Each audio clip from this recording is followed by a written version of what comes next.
what it means, an image to the papacy. If I'm making an image to anything, that thing doesn't have to do anything. All I have to do is create something that looks and acts and does like it.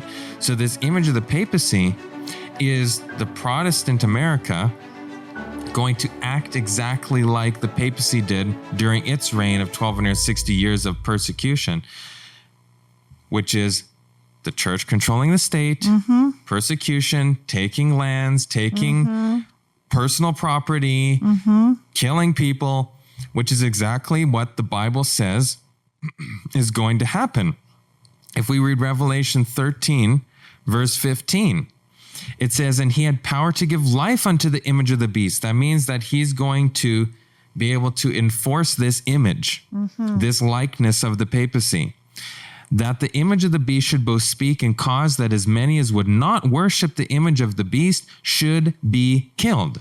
So here he's causing people to be killed who do not agree. And this is not only solely in America. No.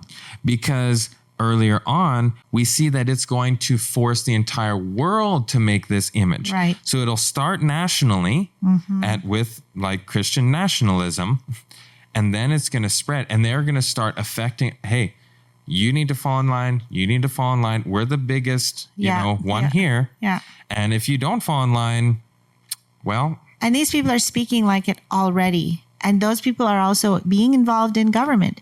It is a bad mixture.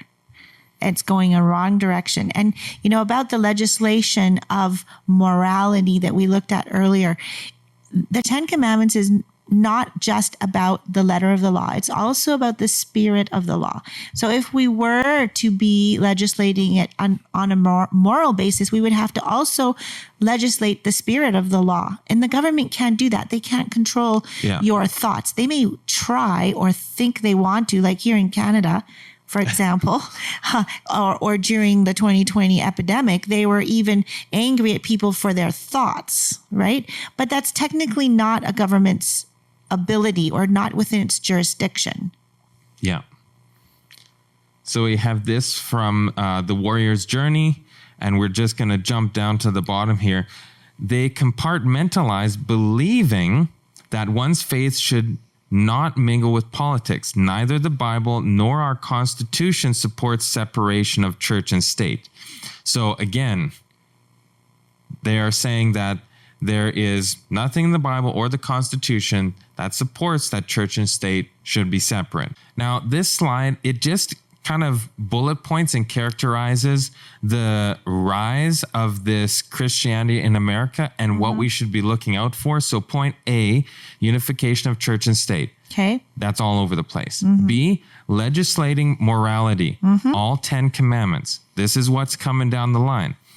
C, punishing those whose views do not harmonize with theirs. This is the steps, and this is from Revelation 13, verse 11, then 13, 14, and 15. And I'm just going to skip through this really quickly.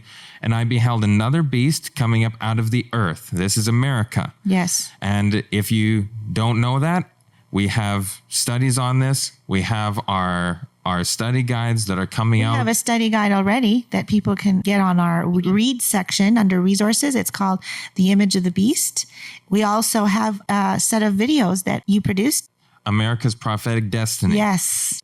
Please go watch those. Yes. They're 4 short mini documentaries. Also, we touched this at the start of the final countdown studies as well that are still continuing right now. And we talked about the Mark of the Beast. And the Mark of the Beast. Yes. And people can, if they want to know more about that, that's in the Image of the Beast study guide as well, which if they can't find it on our website, email us at support@amazingndiscoveries.org and request it. We'll send you the link, or you can call our office at 1-866-572-9457. Yeah. So then it says, and he had 2 horns like a lamb. So he has Christ-like qualities, the lamb. And he spake as a dragon. This is the problem, that he's going to speak as a dragon. He's going to persecute. He's going to control, even to make fire come down from heaven. So incredible false miracles are going to be done. Then it should make an image to the beast. I'm reading the highlighted parts. Life unto the image of the beast and those who do not worship it should be killed. Now let's take a look at some of these allegations that they said that separation of church and state was not in the Constitution. It's not in the Bill of Rights. It was only in, as she said, it's some stinking letter. And let's see whether that's really holds water.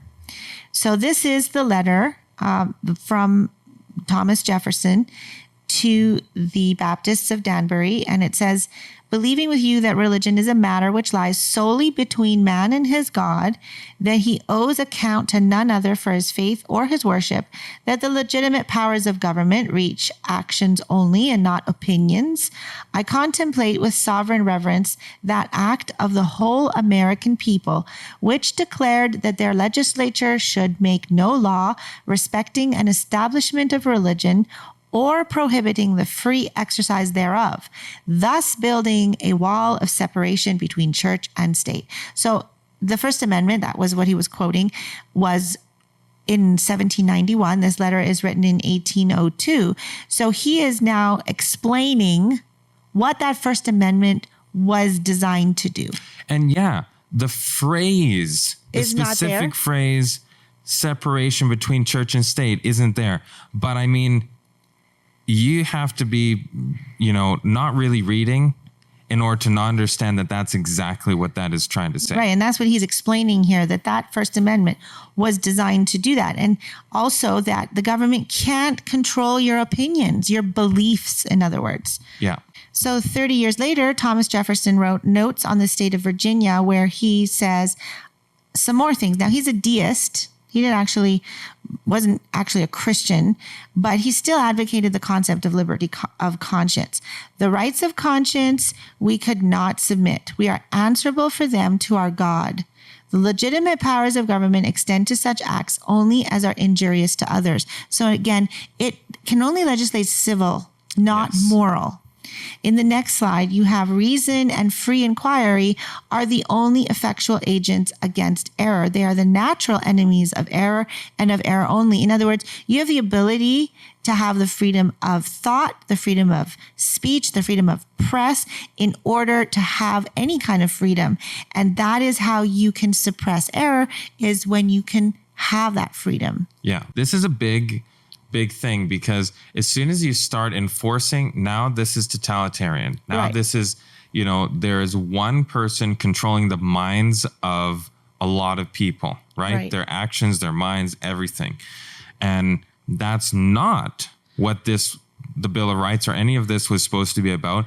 But for some reason, the Christian nationalists believe that that's exactly what it meant, is that we should control everybody's religion. Right. And enforce everybody's religion, which is the total opposite of freedom of speech and freedom of religion. Right. James Madison wrote to Jasper Adams in 1833, I must admit, moreover, that it may not be easy in every possible case to trace the line of separation between the rights of religion and the civil authority with such distinctness as to avoid collisions and doubts on unessential points. The tendency to a usurpation on one side or the other. So in other words, he's admitting that either the state or the church can usurp each other. Right. So it's not just the government trying to usurp the church, because as we said, you can't play the game without one influencing the other.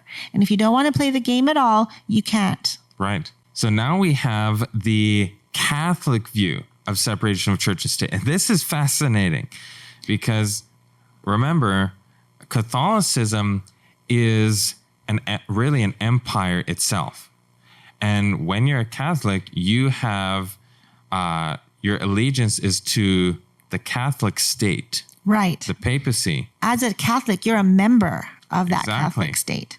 And that's where your allegiance is before any other country. And that's a political entity, not just a religious entity. Right. It is a church-state structure. It is. It's still a church-state structure. It is. And we are going to look at this a little bit later, but the church believes that it wields two swords, the church and the state. So it controls the state. So again, that man who said that the kings controlled the church in the Dark Ages was completely wrong. It was the other way around. And Catholics hate the separation of church and state. This is something when America first started, they were very alarmed because here was a country that was promoting religious liberty, and they were very concerned because they didn't want that idea to infect all the rest of the European nations. Yeah. And of course, it ended up doing that, but they were very much against it and That's always trying have to be been. turned around though now. It is. I mean, look, when the Catholic Church was the world power and when it was in control of Europe and all of this, what did they do? Did they put a wall between church and state, or did they No. have absolute control over the state? So here we have a statement by Pope Pius X from 1906, the Catholic view of the separation of church and state. Let's see what he said. That the state must be separated from the church is a thesis absolutely false, a most pernicious error. I mean, it doesn't take much more than that to clarify that he did absolutely not agree that there should be a separation of church and state. Absolutely not. And it limits the action of the state, I'm reading only the highlighted parts, to the pursuit of public prosperity during this life only. It follows that the civil power must not only place no obstacle in the way of this conquest, but must aid us in effecting it. So in other words, the civil power cannot just be neutral, it has to help us. It has to be positive in its action. So why would a professed Christian church say something like this? Because this is the ideal government of the papacy. Yeah. It wants church and state combined. Total global control. Yes, and then they can control everything. Well, right? they are the universal church, right? That's true. That's true. The Roman Catholic Church, and they want universal world dominance. That's right. World church and state. Well, they believe that if you're not a Catholic, then you're a heretic. Right. That's the only church.